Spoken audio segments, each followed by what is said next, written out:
Assalamualaikum warahmatullahi wabarakatuh. Banyak yang percaya rezeki sudah diatur. Tapi, apakah kita hanya perlu duduk manis menunggu?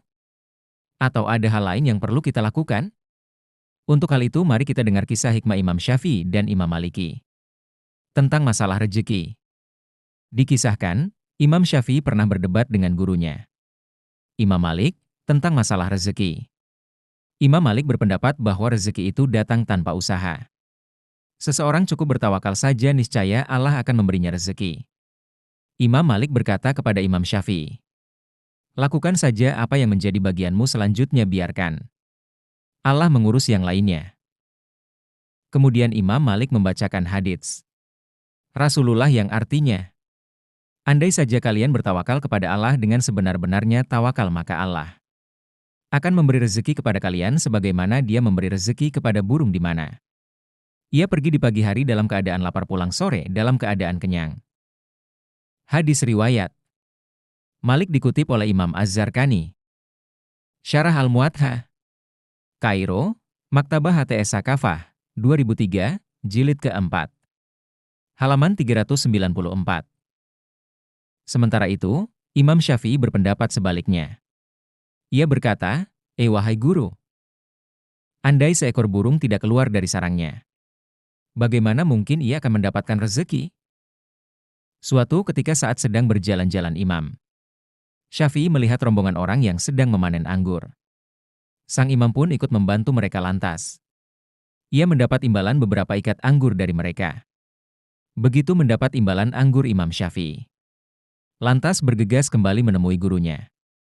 Sang guru pun terlihat tengah bersantai sambil menaruh ikatan anggur yang dibawanya. Imam Syafi'i menceritakan pengalamannya. Ia berkata, andai saya tidak keluar dari rumah dan tidak bekerja, tentu anggur ini tidak akan sampai kepada tangan saya." Mendengar demikian, Imam Malik tersenyum seraya mengambil anggur dan mencicipinya. Kemudian, Imam Malik berkata, sehari ini aku tidak keluar rumah. Hanya mengajar saja."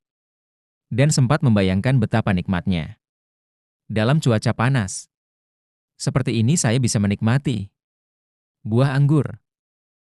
Untungnya, engkau datang membawakannya untukku. Bukankah ini yang dimaksud dengan lakukan yang menjadi bagianmu? Selanjutnya biarkan Allah mengurus yang lain. Akhirnya, keduanya pun tertawa lebar dan mereka melanjutkan menikmati buah anggur tersebut. Perbedaan pendapat dua tokoh besar dalam kisah di atas. Sesungguhnya tidak ada yang salah. Pasalnya Allah sudah menyiapkan sedikitnya 10 pintu rezeki untuk hambanya. Hanya saja kita yang kurang mengetahui dan memahami sehingga melihat rezeki hanya datang dari pintu usaha saja. 10 pintu tersebut dapat kita telusuri dalam Al-Quran dan hadits, yaitu 1. Rezeki karena usaha. Dalam Al-Quran, Allah berfirman, "Dan bahwasanya seorang manusia tiada memperoleh selain apa yang telah diusahakannya. Dan bahwasanya usaha itu kelak akan diperlihatkan kepadanya. Kemudian akan diberi balasan kepadanya dengan balasan yang paling sempurna." Quran Surat An-Najm 59, 39-41. Inilah pintu rezeki yang banyak dikejar orang. Bahkan mereka yakin, tanpa usaha tidak akan datang rezeki. Ini akibat mereka lupa pintu-pintu rezeki yang lain. 2. Rezeki yang telah dijamin penting diketahui. Ada rezeki hamba yang telah dijamin langsung oleh Allah tanpa usaha makhluk secara mutlak. Setiap hamba akan mendapatkannya sesuai dengan kadar dan waktu yang berbeda-beda. Hal itu sudah dinyatakan dalam firman Allah. Tidak ada suatu binatang melata pun di bumi melainkan Allah lah yang memberi rezekinya. Quran Surat Hud 11, 6. Menurut ayat ini, Allah menjamin rezeki manusia dan makhluk yang diciptakannya. Tanpa campur tangan mereka, Dia mampu memberi rezeki untuk mereka. Mungkin ini pula yang dalam kesempatan lain disampaikan oleh Imam Syafi'i melalui syairnya. Hai orang yang sungguh-sungguh mencari rezeki di seantero negeri, kurangi jeripayahmu, sebab rezeki itu sudah terbagi-bagi. Justru rezeki itu menghampiri orang yang tidak mencarinya. Sebaliknya, Orang yang berupaya mengejar rezeki akan terhalang dibuatnya. Maksud dari syair ini tak lain adalah rezeki yang sudah dijamin Allah, sehingga tidak perlu bersusah payah mencarinya. Muhammad bin Musa Asy-Syafi'i, Hayatul Hayawan Al-Kubra, Beirut, Darul Kutub, 2003. Jilid pertama, halaman 192. 3. Rezeki karena sedekah tidak hanya dari pintu usaha. Allah juga memberikan rezeki dari pintu sedekah. Siapapun yang gemar sedekah, terutama di jalan Allah, maka rezekinya akan ditambah olehnya. Sebagaimana disebutkan dalam Al-Quran. Artinya, siapakah yang mau memberi pinjaman kepada Allah? Pinjaman yang baik, menafkahkan hartanya di jalan Allah. Maka Allah akan melipat gandakan pembayaran kepadanya dengan lipat ganda yang banyak. Dan Allah menyempitkan dan melapangkan rezeki. Dan kepadanyalah kamu dikembalikan. Quran Surat Al-Baqarah 2:245. 4. Rezeki karena istighfar salah. Satu penghalang rezeki seorang hamba adalah dosanya. Maka, dengan cara memperbanyak istighfar, jalan rezekinya kembali dibuka. Sebagaimana disebutkan dalam Al-Quran. Maka aku katakan kepada mereka, mohonlah ampun kepada Tuhanmu. Sesungguhnya Dia adalah Maha Pengampun. Niscaya Dia akan mengirimkan hujan kepadamu dengan lebat. Dan membanyakkan harta dan anak-anakmu. Dan mengadakan untukmu kebun-kebun dan mengadakan pula di dalamnya untukmu sungai-sungai. Quran Surat Nuh, 71, Oktober 12. 5. Rezeki karena menikah. Menikah juga ternyata membawa berkah tersendiri. Di antara keberkahan pernikahan adalah pintu rezeki yang dibukakan oleh Allah sebagaimana disebutkan dalam Al-Quran. Dan nikahkanlah orang-orang yang masih membujang di antara kamu dan juga orang-orang yang layak menikah dari hamba-hamba sahayamu yang laki-laki dan perempuan jika mereka miskin. Allah akan memberi kemampuan kepada mereka dengan karunia-Nya. Dan Allah Maha Luas pemberiannya. Maha mengetahui. Quran Surat An-Nur ayat 32. Penting dicatat juga bahwa keterangan nikah membawa rezeki tidak selayaknya. Dijadikan ajang pembenaran untuk bermalas-malasan. Sehingga istri dan anak-anaknya melarat karena dirinya berkeyakinan rezeki akan datang dengan sendirinya usaha-usaha manusiawi tetap harus dilakukan khususnya bagi seorang suami sebagai pemimpin keluarga. 6. Rezeki karena anak. Pepatah pernah mengatakan, banyak anak banyak rezeki. Ternyata pepatah tersebut terinspirasi dari janji Allah dalam Al-Quran. Dan janganlah kamu membunuh anak-anakmu, karena takut miskin kamilah yang memberi rezeki kepada mereka dan kepadamu membunuh mereka itu sungguh suatu dosa yang besar. Quran Surat Al-Isra ayat 31. Pemahaman banyak anak banyak rezeki dalam konteks teologis memang benar adanya.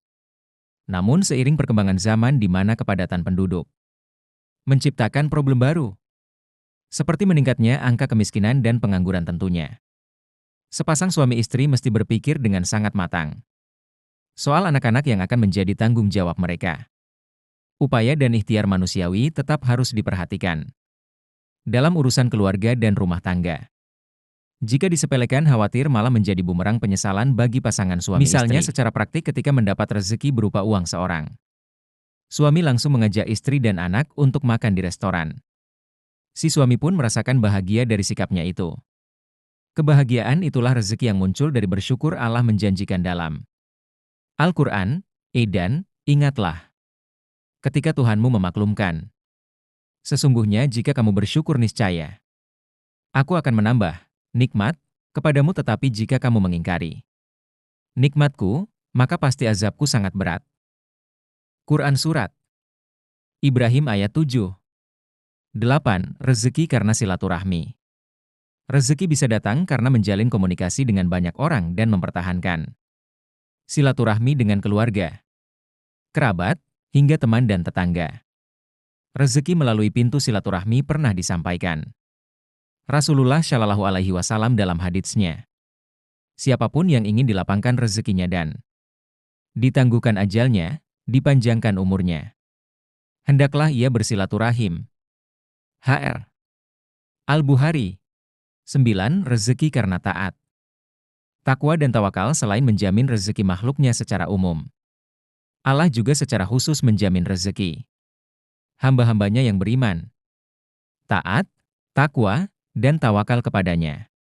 Meningkatkan ketaatan dan ketakwaan pada Allah sama dengan membuka pintu rezeki.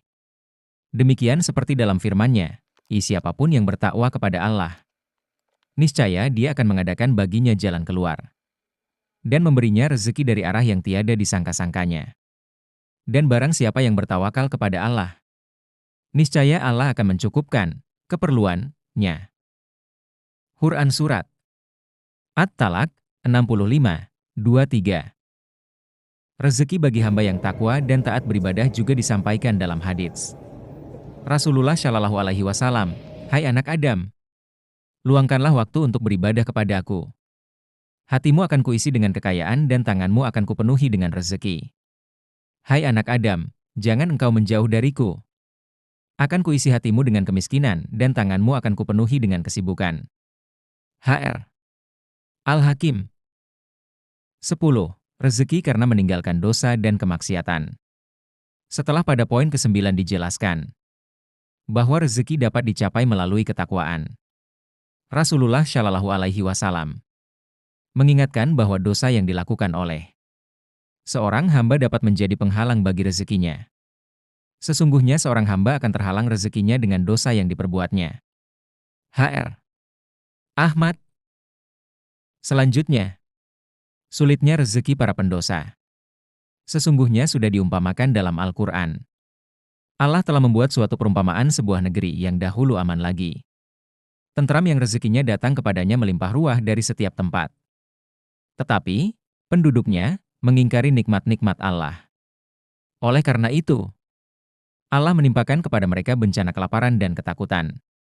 Karena apa yang selalu mereka perbuat. Quran Surat An-Nahl 16:112. Walhasil, sulitnya rezeki seorang hamba salah satunya disebabkan oleh dosa-dosa yang diperbuatnya. Namun, Abu Talib Al-Maki memiliki pendapat yang berbeda. Menurutnya, maksud hadits ini adalah banyaknya dosa mengakibatkan terhalangnya rezeki yang lain, seperti pintu taubat, ilmu, keberkahan, ketaatan, dan sebagainya. Syekh Abu Talib Al-Maki. Kutul Qulub fi Muamalatil Mahbub. Beirut, Darul Kutub, 2005, Jilid pertama, hal 311. Itulah pintu-pintu rezeki yang telah disiapkan Allah untuk hambanya. Tugas kita adalah menjemputnya, sembari tetap yakin bahwa Allah menanggung rezeki setiap makhluknya. Semoga kita diberikan rezeki yang melimpah dan berkah. Wallahu alam.